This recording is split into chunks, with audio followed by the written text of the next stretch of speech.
What's going on, people of YouTube? Waylander back here today with my week 1 review of how the Xbox One has been doing. And before I actually get into some of the features that it has and the cool new things with it, I want to let you know that this is a first week review. This is not necessarily how the Xbox One is going to be for the next 2 years. So don't let this review be the deciding factor on whether or not you're going to buy the Xbox One or not, because this is just what we've been able to see from the first week. But when we go ahead and start to look at the new dashboard that the Xbox One makes use of, it's not really even a dashboard anymore. If you're familiar with the 360, the 360 had a dashboard where you could access all your stuff, like your achievements and stuff like that. But the Xbox One, I would call it more of a home screen. And if you look on the controllers that the Xbox One has, where the guide button used to be, and you could like go to your Xbox guide, go to your party and your friends, and all that other good stuff. It's now, I would call it more of a home button, because it takes you back to that home screen, or it takes you back to your dashboard. And basically, once you're there, you can do the same stuff you could do in the guide. But there's a good side to this. Everything is more accessible from your game. But there's also a bad side. It takes a lot longer to do stuff as simple as like inviting your friends to a party. It takes a little longer to do that and to get back in the game. So it's a trade-off. It's good, but it's bad, and I'm sure there's ways to fix this with a new Connect, and maybe you can just say invite so and so to a party. Maybe that could be a quick fix. I'm not sure if that works out. I haven't been playing around with the Connect too much. But that leads me into my next topic, which is actually the Connect and some of its capabilities. It has a new feature where if you turn on your Xbox and it sees you, it'll sign you in. But for me, this feature hasn't been working. I'm not sure if it's a widely known error where it doesn't recognize you, but it doesn't recognize me.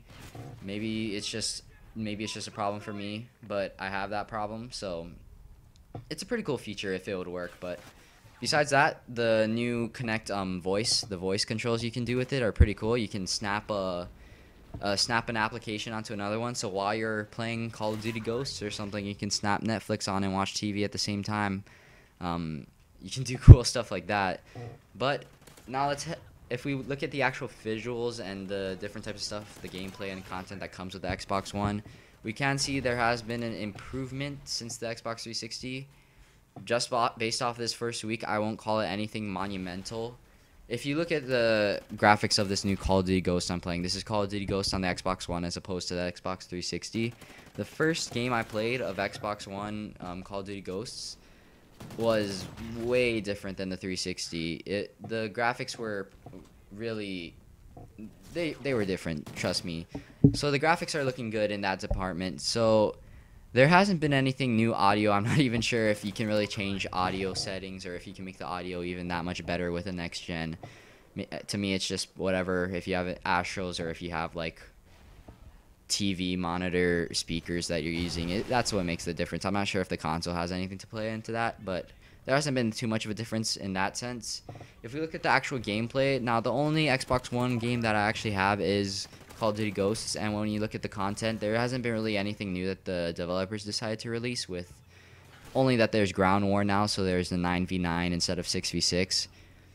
But if we look at some other games, I've seen some content for Dead Rising 3. The Xbox One is looking like it's going to be able to, there's going to be a lot of new features that can use, such as in Dead Rising 3, instead of hundreds of zombies coming to kill you, there's now thousands of them. So you have that to look forward to, thousands of zombies coming to hunt you down if you're into that sort of thing. Weirdos if you are. But if you also look at other games such as Forza 5, that's another game that takes full advantage of the visuals. I'd say the only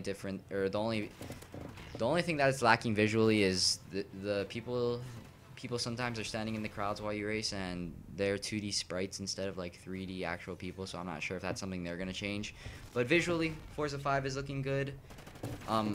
Rise, I haven't seen too much of. It sounds like it's good visually. It sounds like the game's fun, but what I've heard with Rise is it's very linear, not very open world. I'm not sure if that's true, but that's just what I've heard. And that's not really the game for me. So these launch games, there's been a lot of them. There's been at least 20, but those are the top 5 famous ones out there, for at least in my opinion. And just to give you a little rundown of what the games are looking like, These are launch titles, so keep in mind that they aren't making full use of the Xbox One. As I said before, this is just the first week the console's been out. So we still got a ways to go. We still got a ways to see whether or not the Xbox One will really provide the way that we expected to. But so far it's been looking good. So if you guys enjoyed this video, if you enjoyed my review, subscribe to my channel for more daily Call of Duty Ghost content and for more Xbox One content in general. I'm getting new Xbox One games. I'm getting Assassin's Creed 4, Forza 5. I'm getting that all in the mail soon, so you have that to look forward to, and I'll catch you guys in the next video.